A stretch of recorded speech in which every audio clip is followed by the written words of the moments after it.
Shalom,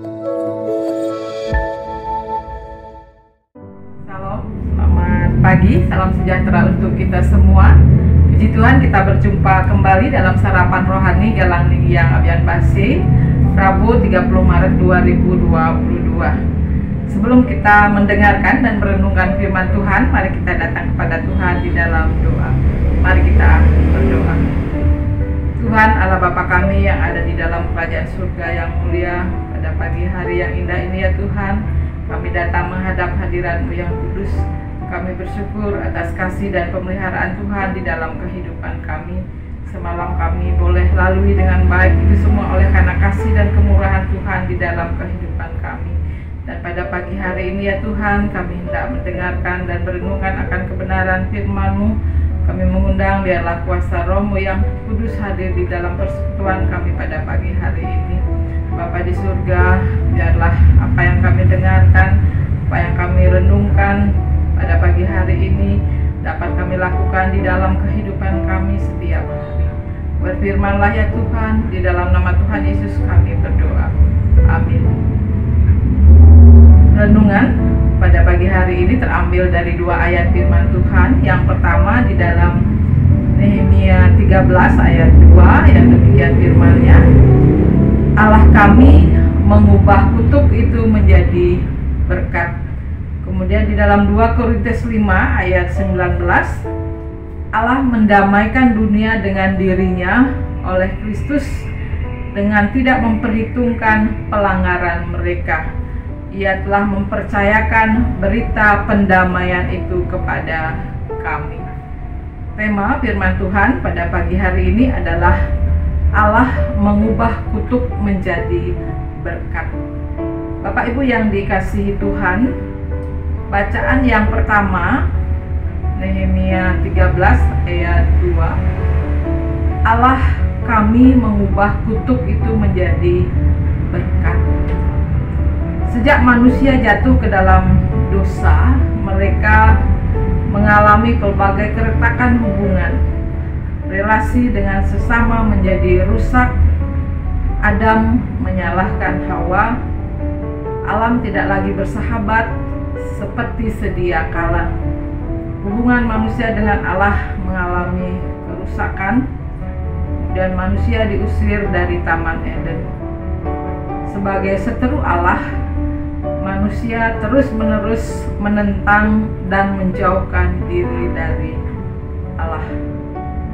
Ketika manusia jatuh dalam dosa, Allah mengucapkan kutuk untuk mengendalikan sifat dosa yang ada pada manusia itu.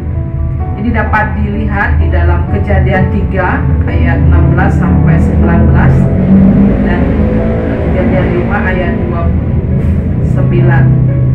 Kutuk merupakan belas kasihan Allah terhadap manusia yang telah jatuh dalam dosa. Dan kutuk itu berupa penderitaan, kerja keras, dan kesengsaraan.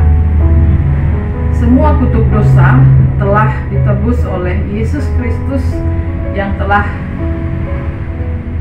mengorbankan dirinya di kayu salib. Marilah kita merenungkan kasih Tuhan yang disampaikan oleh Nabi Yesaya di dalam Yesaya 53 ayat 3 sampai 6 yang demikian. Ia dihina dan dihindari orang, seorang yang penuh kesengsaraan dan yang biasa menderita kesakitan. Ia sangat dihina sehingga orang menutup mukanya terhadap dia, dan bagi kita pun dia tidak masuk hitungan. Tetapi sesungguhnya penyakit kitalah yang ditanggungnya dan kesengsaraan kita yang dipikulnya. Padahal kita mengira dia kena tulah, dipukul dan ditindas Allah. Tetapi dia tertikam oleh karena pemberontakan kita. Dia diremukkan oleh karena kejahatan kita. Ganjaran yang mendatangkan keselamatan bagi kita ditimpakan kepadanya, dan oleh bilur-bilurnya kita menjadi sembuh. Kita sekalian sesat seperti domba, masing-masing kita mengambil jalannya sendiri, tetapi Tuhan telah menimpakan kepadanya kejahatan kita sekalian. kita inilah yang sebenarnya menerima kutuk berupa penghukuman, tetapi Tuhan Yesus rela menjadi kutuk bagi kita demi keselamatan kita. Hanya Tuhan Yesuslah yang sanggup mengubah kutuk menjadi berkat dalam hidup kita. Betapa kita begitu dikasihi Tuhan. Kita yang dulunya menjadi kutuk, Dia ubahkan sehingga kita hidup menerima berkat darinya. Yohanes 3 ayat 16, karena begitu besar kasih Allah akan dunia ini, sehingga Ia telah mengaruniakan anaknya yang tunggal, supaya setiap orang yang percaya kepadanya tidak binasa melainkan beroleh hidup yang kekal. Hanya melalui jalan salib, Tuhan Yesus dapat mengubah kutuk menjadi berkat. Salib, kutuk, dan berkat merupakan tiga hal yang tidak terpisahkan. Melalui salib Kristus, semua bentuk kutuk dosa telah ditiadakan. Kristus telah menanggung dan menebus kita dari semua kutuk dosa. Melalui salib Kristus, kutuk itu telah dibayar dan digantikan menjadi berkat bagi kita. Salib merupakan bentuk hukuman yang paling berat dan hina. Salib juga merupakan hukuman mati yang dijatuhkan kepada para penjahat. Alkitab mengatakan bahwa segala bentuk dosa dan kejahatan kita telah ditimpakan kepadanya. Segala sakit, penderitaan dipikulnya bagi kita, dan oleh luka-lukanya atau bilur-bilurnya kita disembuhkan. Hidup dalam kutuk berarti hidup jauh dari berkat Tuhan. Hidup dalam berkat berarti hidup dalam kasih, karunia, dan pemeliharaan Tuhan. Bacaan yang kedua diambil dari 2 Korintus 5 ayat 19. Allah mendamaikan dunia dengan dirinya oleh Kristus dengan tidak memperhitungkan pelanggaran mereka. Ia telah mempercayakan berita pendamaian itu kepada kamu. Pendamaian adalah tindakan Allah untuk mengangkat penghalang antara Allah dan manusia karena dosa melalui Yesus Kristus, supaya manusia memperoleh keselamatan. Rasul Paulus mengatakan, dan semuanya ini dari Allah yang dengan perantaraan Kristus telah mendamaikan kita dengan dirinya, dan yang telah mempercayakan pelayanan pendamaian itu kepada kami. Pendamaian yang dilakukan oleh Kristus melalui kematiannya adalah bahwa manusia berdosalah yang didamaikan dengan Allah, bukan Allah yang memusuhi manusia, tetapi manusialah yang memusuhi Allah. Bukan Allah yang meninggalkan persekutuan dengan manusia, tetapi manusialah yang menjauhkan diri dari Allah ketika melanggar perintah Allah dan jatuh dalam dosa. Manusia dalam keberdosaannya telah menjadi musuh Allah. Namun oleh karena kasih-Nya, Allah mengaruniakan anaknya Yesus Kristus mati di salib demi mendamaikan manusia dengan dirinya. Allah tidak memperhitungkan pelanggaran manusia itu, meskipun karena pelanggaran itu semua ciptaan menjadi rusak. Allah hanya menghendaki manusia mau memberi dirinya didamaikan dengan Allah melalui percaya kepada anaknya Yesus Kristus yang telah mati dan bangkit kembali.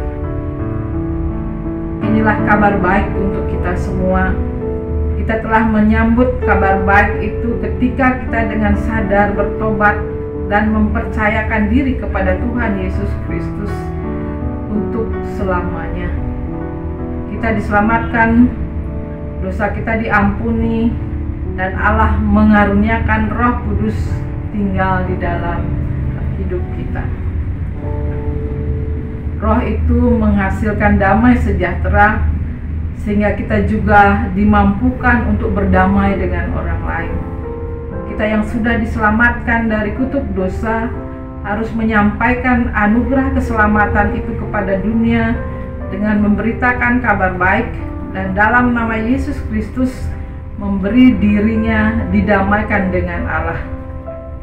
Bapak Ibu yang dikasihi Tuhan, kita sebagai manusia berdosa yang begitu dikasihi oleh Allah, marilah kita bersyukur senantiasa atas kasih-Nya yang terlalu besar, yang teramat besar di dalam kehidupan kita. Bersukacita atas keselamatan yang diberikan-Nya. Berbahagialah senantiasa karena Dialah Tuhan yang selalu menuntun hidup kita ke jalan yang benar. Tinggallah di dalam Tuhan, maka sesungguhnya kita telah lepas dari segala kutuk dosa. Kita akan menghasilkan buah roh. Hidup kita senantiasa mempermuliakan Tuhan. Tinggallah di dalam Tuhan Yesus sehingga kita tetap ada di dalam berkat-Nya. Amin.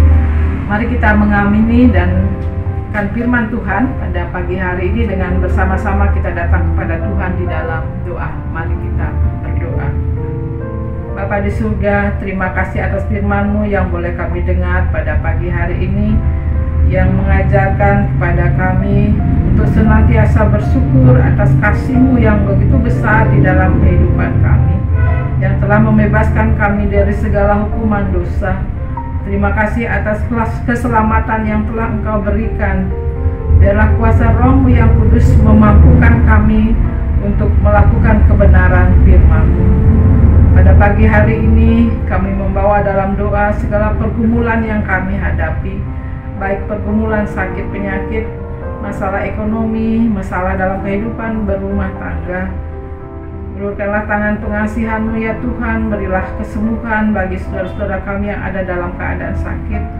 Berikanlah kami kekuatan dan kesabaran dalam menghadapi segala pergumulan hidup, agar kami senantiasa bersyukur dalam segala keadaan dan selalu mengandalkan Tuhan di dalam kehidupan kami. Dan pada pagi hari ini kami akan melakukan segala aktivitas dan kegiatan kami. Biarlah Tuhan senantiasa menuntun dan memberkati kami. Biarlah dimanapun kami bekerja, dimanapun kami berada ya Tuhan, tangan Tuhan tidak pernah meninggalkan akan kehidupan kami. Dan biarlah apa yang kami lakukan dapat menjadi berkat bagi sesama kami, hanya untuk kemuliaan bagi nama Tuhan. Di dalam nama Tuhan Yesus kami berdoa. Amin. Bapak Ibu yang dikasihi Tuhan, demikianlah sarapan rohani untuk kita pada pagi hari ini. Selamat beraktivitas, Tuhan Yesus memberkati.